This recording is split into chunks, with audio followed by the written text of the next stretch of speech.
Nightwolf, the beta project number 9. Victor Cipher. Jackson City had been changing its language lately. Not spoken words, patterns. Riddles on walls, codes in alleyways. Numbers carved into street signs like a hidden conversation. They all pointed to one name, the Enigma. Max Jackson stood inside the wolf cave, scanning the latest message projected across his monitors. What has no face but always sees? What walks without legs but never leaves? Bruce Parker spoke through comms. He's escalating. This isn't random anymore. Nightwolf already knew. It's a location trail. Nightwolf, the beta project number 9. Part 1, Victor Cipher. Jackson City had started leaving patterns again. Riddles appeared overnight.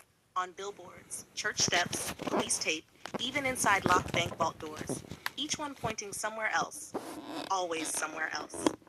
Bruce Parker's voice came through the comms. He calls himself the Enigma. Real name still unconfirmed, but we're getting close. Nightwolf crouched above a rooftop overlooking the latest clue. I already am close, he said.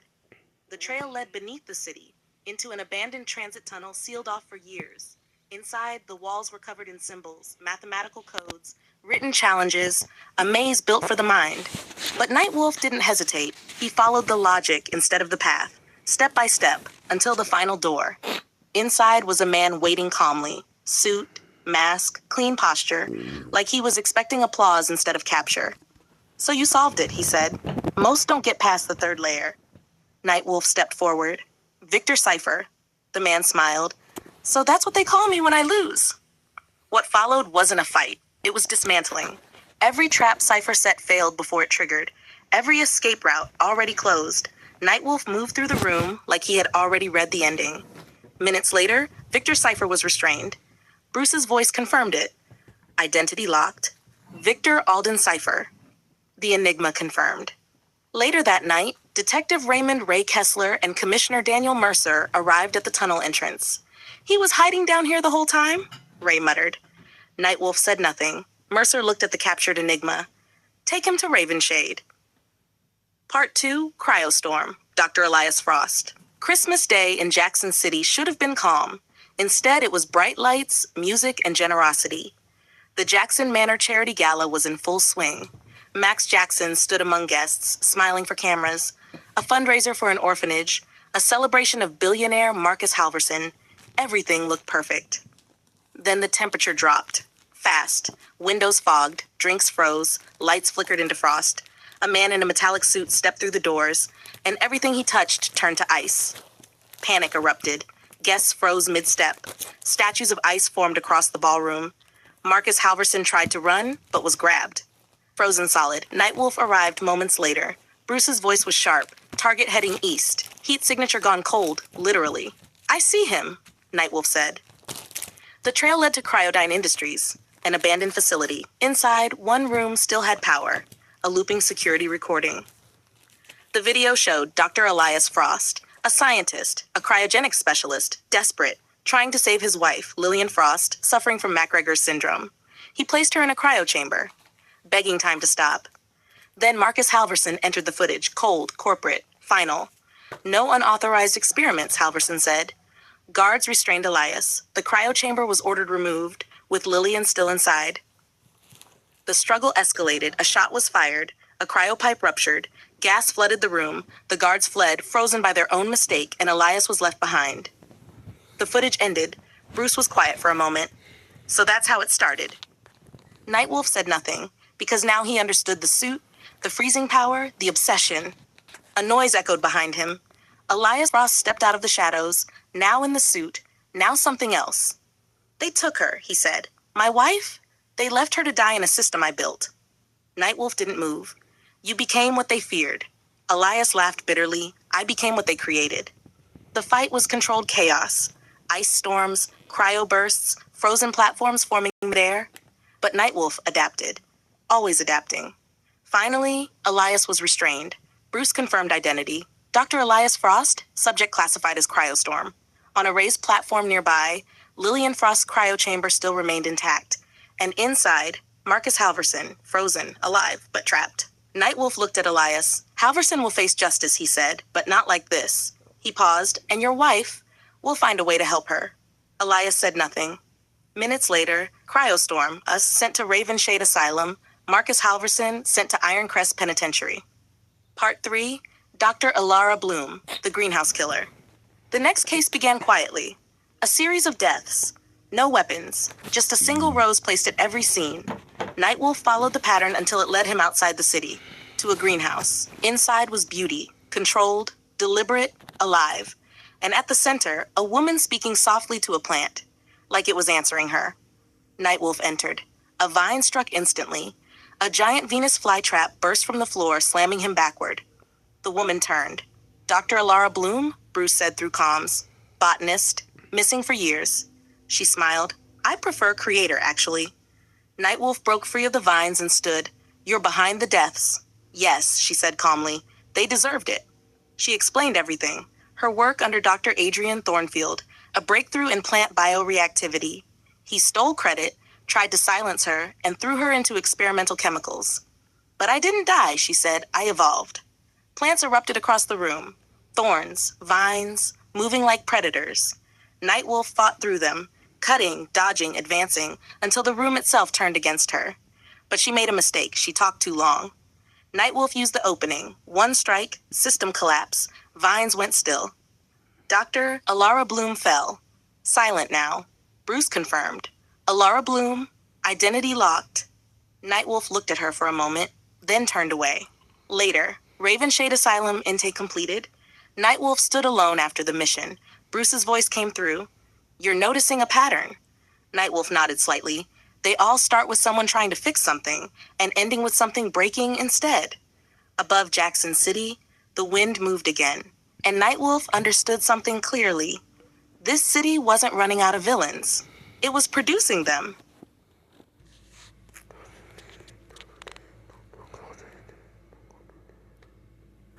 Ravenshade Asylum, Volume 2, Number 1. The rain never stopped near Ravenshade. It fell in thin, endless sheets against the reinforced glass of the asylum, sliding down like the city itself was trying to wash something away. Inside, the corridors were colder than they should have been. Too quiet, too controlled. At the center of it all, Dr. Alaric Voss walked with measured steps, a data slate in hand and 2 security guards behind him. This facility was built for stability, Voss said calmly, not looking at either guard. But stability is only as strong as its weakest mind. He stopped in front of the first reinforced door. Inmate 1107. The door hissed open. Room 1. Victor Cipher, the Enigma. Victor Cipher sat strapped into a restraint chair, relaxed as if he were attending a lecture instead of being contained in a maximum security asylum. A faint smile crossed his face when Voss entered. Doctor, Cipher said softly, you made it through my containment checks. I'm impressed. Voss didn't react. Victor Cipher, alias the Enigma. You left riddles across half of Jackson City. Why? Cipher tilted his head. Because people only understand what they solve. I wanted them to earn reality. Voss studied him carefully. And Nightwolf? At that name, Cipher's smile widened. Oh, him? He doesn't solve riddles. He becomes the answer. That's what makes him dangerous. Voss tapped his slate once.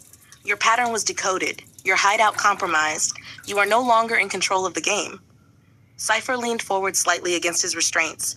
Then I suppose I'll just have to design a new one. The guards tightened his restraints. Voss turned away. Inmate 1107 remains unstable. Room 2. Dr. Elias Frost. The next chamber was colder. Frost-lined glass. Cryogenic warning lights pulsing faintly. Inside sat Dr. Elias Frost, inmate 1108, still wearing remnants of his cryo armor, though stripped of its power core. He didn't look at Voss at first. He looked downward, at something only he could see. You froze a city block, Voss began, and attempted to preserve a civilian inside a cryogenic chamber during an unauthorized incident at Cryodyne Industries. Elias finally looked up. She was dying, he said quietly, and they were going to let her stay that way. Voss remained clinical. Marcus Halverson claims your actions endangered hundreds. Elias's jaw tightened. Marcus Halverson killed my wife the moment he chose profit over procedure.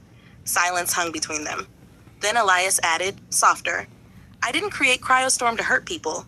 I created him to stop time long enough to fix what was broken. Voss observed him carefully. And Nightwolf? Elias hesitated. He didn't judge me, he said. That's worse. Voss made a note. Inmate 1108 demonstrates emotional fixation and moral justification collapse. The guards escorted Elias back. The room temperature began to rise again as the door sealed. Room 3, Dr. Alara Bloom. The final chamber was alive. Literally. Small vines curled along the edges of the walls, contained behind reinforced biogel barriers. At the center stood Dr. Alara Bloom, inmate 1109. Her eyes were calm. Too calm. Like she was still listening to something that wasn't there. Dr. Bloom, Voss said, also known as Verdantia. Alara smiled gently. I prefer Bloom. Verdantia sounds like what people call me when they're afraid of me. Voss didn't respond. You are responsible for multiple deaths via botanical manipulation and autonomous plant growth. Alara tilted her head. I gave the city what it refused to grow on its own. Balance. Voss raised an eyebrow. Balance through execution? Her smile faded slightly. Balance through correction. A vine slowly moved behind the glass, alive, responsive. Voss studied her. You were altered by chemical exposure during an incident involving Dr. Adrian Thornfield. Alara's eyes sharpened at that name. He tried to bury my work, she said, so the earth answered me instead. Voss paused. And Nightwolf? For the first time, Alara's expression changed. Not fear, not anger. Recognition.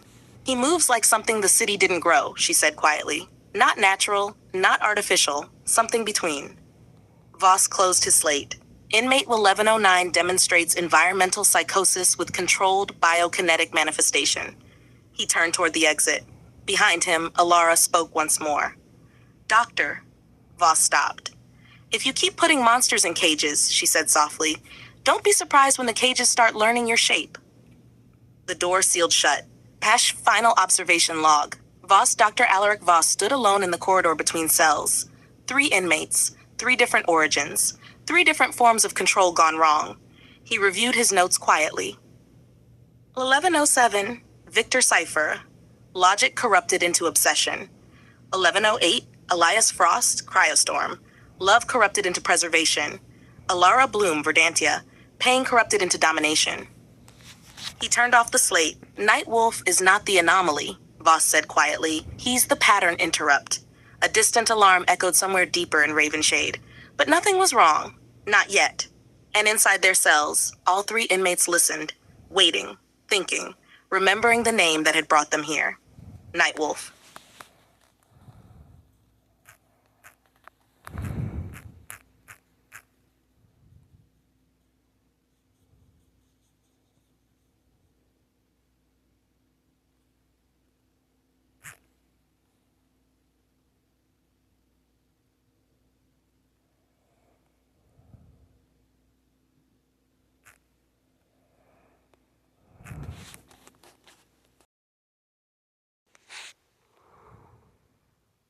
Nightwolf, the beta project number 10. The first attack happened without warning. A body was found on the edge of Jackson City's eastern woodland belt, ripped apart by something that moved too fast to be seen clearly. Claw marks carved deep in the trees, low to the ground, circling the area like a predator that had learned how to think. The reports called it a jaguar, but it wasn't. Not fully. The creature struck again the next night. And by the time the 3rd sighting came in, fear had already given it a name, Nightclaw. The following morning, Max Jackson stood inside the glass-walled research floor of Jackson Industries, dressed not as Nightwolf, but as the city's wealthiest public figure. Clean suit, calm expression, controlled voice. Across from him stood Dr. Rafael Navarro, lead scientist in animal genetics, a man known for pushing ethical boundaries without fully breaking them, at least publicly. Navarro held a sealed sample container under lab light. This blood sample you provided, Navarro said carefully, is unusual. Max's expression didn't change. I found it in the woods, he said. Near the reports, the creature looked like a jaguar. Navarro frowned slightly as he studied the data on his screen. It's not a full match to jaguar DNA, he said. Close enough to suggest a base genome, but it's been altered, spliced, stabilized in ways I don't fully recognize. He hesitated. There's something else in here. Max watched him. What kind of something else? Navarro shook his head slightly. I can't isolate it yet. Max nodded once. Keep me updated. And just like that, he left. That night, the city was quiet again. Too quiet. Inside the wolf cave, screens lit up around Max Jackson like a constellation of surveillance and analysis. The blood sample sat under a scanning beam, breaking down into strands of genetic code. Bruce Parker's voice came through the system. "You brought something back from the field again, without telling anyone?" "I didn't have time to explain," Max replied. "That's your favorite sentence," Bruce muttered. The results finished compiling. Max stepped closer. The screen froze, then reorganized itself. Jaguar DNA confirmed baseline. Unknown secondary sequence, human-derived genetic reconstruction. Max narrowed his eyes. "Human?" Bruce went silent for a moment. "Then, that's not just human." The system highlighted a partial match, a flagged biological signature. Max stared at it. "Navarro," he said quietly. For a moment, everything clicked into place, but not fully. The creature wasn't just an experiment gone wrong. It was something trying to fix itself. Max suited up. By midnight, he was in the woods. The forest was dense, silent, and broken in places where something heavy had dragged itself through bark and soil. Then he saw it. Nightclaw. It moved between trees like a shadow wearing muscle and rage. Jaguar-shaped but stretched unnaturally, as if its body had been forced to evolve in the wrong direction. It stopped when it sensed him, head tilting, recognizing something it didn't understand. Max didn't attack. He stepped forward slowly. "I'm not here to hurt you," he said. Nightclaw growled, but didn't strike. Bruce's voice came through the comms. "You sure about this approach?" Max didn't answer. Because he wasn't. But something about the creature felt wrong in a different way than the others. Not evil, just unfinished. Max pulled out a small injector device from his gauntlet, a cure, or what he hoped was one. The formula had taken hours to stabilize in the wolf cave, built from what he could isolate in the DNA structure, stripping away the Jaguar aggression markers and targeting the human-linked sequence embedded in it. But there was still one unknown variable. The second DNA signature, unidentified, unconfirmed, unspoken. Nightclaw lunged, fast, too fast. Max sidestepped, triggering the injector mid-motion and striking the creature's side. The serum entered. For a moment, everything froze. The forest went silent. Even the wind seemed to stop. Nightclaw collapsed, then trembled, then changed. The jaguar-like form distorted, shrinking slightly, stabilizing, the aggression fading like smoke burned away by light. A human form began to surface beneath the fur and bone structure, not fully transformed. But Max stepped back, watching, waiting. At the edge of the clearing, headlights appeared. A car stopped. A woman stepped out, running immediately toward the creature. "No, please." She knelt beside it, her hands shaking. Then she looked up at Max. "You found him." Max said nothing. The creature, now partially human again, stirred weakly. The transformation wasn't complete, but it was stable enough. Enough to survive. The woman helped him into the car, holding him close as if afraid the world might take him again if she let go. Before leaving, she looked at Max one more time. Not with anger, with relief. "Thank you," she said. Then she drove away. Max stood alone in the woods as the sound of the engine faded. Bruce's voice came through softly. "You never told me where you really got that sample." Max looked into the darkness where Nightclaw had been. "I told you," he said. "I found it in the woods." He turned and walked back toward the city. Behind him, the forest slowly returned to silence. But somewhere deeper in the genetic code of Jackson City, something had already begun to rewrite itself again.